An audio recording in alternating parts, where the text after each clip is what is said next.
Alright, shalom, shalom. First and foremost, like always, I would like to say call halayim like Yahweh Ba'Shem, Yahweh Shah, Bahawar Kalkwadash. I would like to give double honors to the elder apostles of Great Millstone, the men that I learned the truth from.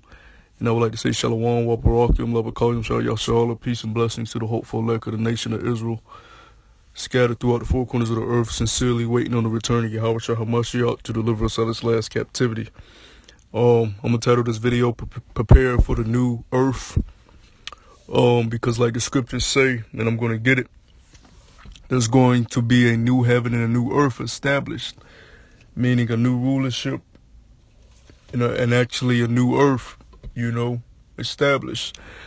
And you have the everyday American, the average American, or just a person, period, throughout this whole world. They strive to be the best in this current state, this current rulership, whether that be a doctor, lawyer, governor, president. They strive to be someone looked up as, and they strive to be someone looked at in high regard here in this current state that the world is in. But these people don't know that there is another world to come. There's another earth to come. There's another rulership to come that's going to last for an eternity. And you have men out here. I'm speaking about the 144,000 elect men spoken of in the book of Revelation that's been set up to be the servants of Yahweh Ba'Shem, Yahweh Shah. You have men out here who's preparing themselves for that transition. The transition of Esau's rulership, the so-called white man, being destroyed and transitioning into the rulership of the Hebrew Israelites through the spirit and power of Yahweh Ba'Shem, Yahweh Shah. Now with this new earth coming, there's going to be a new rulership under the Hebrew Israelites, man. Things are going to be ran totally different in righteousness. The laws of the Bible are going to be established throughout the world, and you're going to have to adhere to the laws of Yahweh Ba'Shem, Yahweh Shah. So let me get the first precept. This is the book of Revelation, chapter 21, verse 1. And I saw a new heaven and a new earth, for the first heaven and the first earth were passed away. And that's the key point I'm touching on in this lesson, that there's going to be a new heaven and a new earth. Now, the scriptures speak about three heavens that we know of. The first heaven being the rulership on the earth, the second heaven being outer space, and the third heaven being the heaven where the Most High dwells, the spiritual heaven where the Most High dwells. But the heaven this is talking about is the rulership on the earth. Okay? And I'm going to get that real quick, because Esau, the so-called white man, thinks he's going to rule forever. But that's contrary to the scriptures. Okay? This is Isaiah chapter 34, verse 4. And all the hosts of heaven shall be dissolved, and the heavens shall be rolled together as a scroll. Now, we know that the Most High isn't going to destroy his heaven where he dwells, so this can't be talking about where the Most High dwells. This has to be talking about another heaven, meaning the rulership is going to be dissolved. And the hosts of the heaven are the rulers in this current state, in this heavenly state on earth that's ruling, taking all the riches and goods and heaping it to themselves and ruling the world in wickedness. It says, and all their hosts shall fall down as the leaf falleth off from the vine, and as a failing fig from the fig tree. For my sword shall be bathed in heaven. Is the Lord going to chop himself up in heaven? No, this is talking about the first heaven, the rulership on the earth. Okay? So once the Lord lays down his sword, which is going to be those nuclear missiles, because in the 4th verse it said, all the hosts of heaven shall be dissolved, and the heaven shall be rolled together as a scroll, meaning that mushroom cloud coming from the nuclear missiles. That's what's going to destroy this current rulership state that we're currently in under Esau, the so-called white man, and it's going to further prove it in verse 5. It says, for my sword shall be bathed in heaven. Behold, it shall come down upon Idumea, and upon the people of my curse to judgment. And we know that Idumea is the Greek way of saying Edom, okay, Esau, okay. So Esau is going to be destroyed. Esau is going to be destroyed, and there's going to be a new rulership set up on the earth, okay, wherein dwelleth righteousness, beginning with Yahweh Shai, King David, on down to the 144,000 elect men, the 12 and the rest of the 144,000 elect men. Okay, I'm gonna go to the book of Isaiah chapter 14. Isaiah chapter 14, verse 1. And it says, "For the Lord will have mercy on Jacob, and will yet choose Israel, and set them in their own land, and the strangers shall be joined unto them, and shall be joined with them, and they shall cleave to the house of Jacob. And the people shall take them and bring them to their place.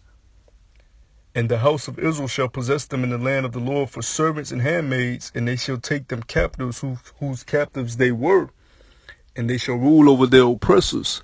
You know, see, that's the key point. What you have to understand is the Israelites are going to put everyone in captivity who had them in captivity, and every other nation that's not stated to receive the blessing of the kingdom of heaven is going into captivity. If you're not an Israelite, you're going into captivity under the future rulership and under the new heaven and on the new earth.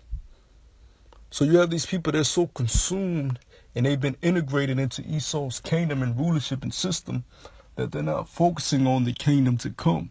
Even these Christians, they say, oh, heaven, oh, the day I get to heaven, the day of the Lord. But they don't really believe in it, and they don't really know what that is. See, they think when they die, they go to heaven, they're up there just floating on clouds and looking at rainbows all day. And they think the day of the Lord is when he comes back and just comes back and destroy the world, and then everybody just goes up to heaven or in hell where they burn for eternity. That's not the case. These people don't realize that this earth, the scriptures say that the earth abideth forever. So the earth is, when it says a new earth, yeah, this earth is going to be wiped out, but not totally. It's going to be cleansed with fire, those nuclear missiles. And out of that fire is going to come the replenishing of the earth, and it's going to be renewed in the strength and power of Yahweh Ba'ashem, Yahweh Shah. You know, these Christians don't realize that there is a world to come, because the scriptures speak about reincarnation. Okay? Let me get a precept to back that up. So this is the book of Matthew chapter 19, and I'm going to start at verse 27. "Then answered Peter and said unto him, Behold, we have forsaken all and followed thee. What shall we have therefore? And Yahweh Shah said unto them, Verily I say unto you, that ye which have followed me in the regeneration, when the Son of Man shall sit on the throne of his glory, ye also shall sit upon 12 thrones, judging the 12 tribes of Israel." So what you have to understand is the 12 disciples are coming back, because it said in the regeneration, are they going to, they're going to be set up in the kingdom of Israel judging. Okay. So in this new rulership, this new establishment, the Israelites are going to be ruling. Right now you have the Rothschilds and these elite banking families making the decisions on the whole earth, the whole world. They're constructing these wars and influencing these wars between Syria, Iran, Israel, Russia, North Korea. They're in the back burner and playing the background in everybody's ears, financing these wars and telling everybody what to do and what not to do for their own agenda. But their kingdom is nigh at hand. That's why you see all this turmoil going on throughout the earth. So we have to be preparing ourselves for the new earth, because this current state is temporal. Everything that you see is temporal. The house you live in, the car you drive, the place you work, the people you see is all temporal. There's going to be an eternity of a new rulership in a new earth, period. And it's not going to be like the current state that we're in. Okay? This is 2 Peter chapter 3, verse 10. "But the day of the Lord will come as a thief in the night, in which the heavens shall pass away with a great noise, and the elements shall melt with fervent heat. The earth also and the works that are therein shall be burned up." So that's going into that sword being bathed in heaven. All these works, all these works of homosexuality, adultery, pure wickedness, paganism is going to be burnt up in the nuclear fire during World War III. And the laser beams shot from the chariots, which you people call UFOs, which are the heavenly vehicles of the angels of the Lord. They're going to be burnt up. This current state is temporal. All this stuff is going to be burnt up and melted away. Okay? It says, and that's how you know, because the elements, what can melt elements? That spiritual nuclear fire. Verse 11, "Seeing then that all these things shall be dissolved, what manner of persons ought ye to be in all holy conversation and godliness, looking for and hastening unto the coming of the day of the Lord, wherein the heavens being on fire shall be dissolved. Just like we read in Isaiah 34, the heavens being dissolved, and the elements shall melt with fervent heat. So what are we supposed to be? What are we supposed to be knowing that these times are at hand? We're supposed to be preparing for these times, preparing for the new rulership, preparing for the new earth, because everything that you see is not going to stay in the same current state. Many kingdoms have came and fall. Many empires have came and fall, And America's no different. The EU, NATO is no different. This place is about to fall. And the power of Yahweh Ba'Shem, Yahweh Shah is going to establish the kingdom of the Israelites. And I'm going to finish it up on verse 13. Nevertheless, we, according to his promise, what is the promise? The kingdom of the Israelites. Going back to Abraham, Isaac, and Jacob, they were promised the kingdom of heaven. The Israelites haven't received the kingdom of heaven right now.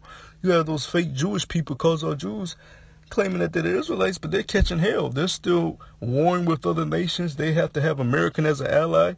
That shows you that they're not the people.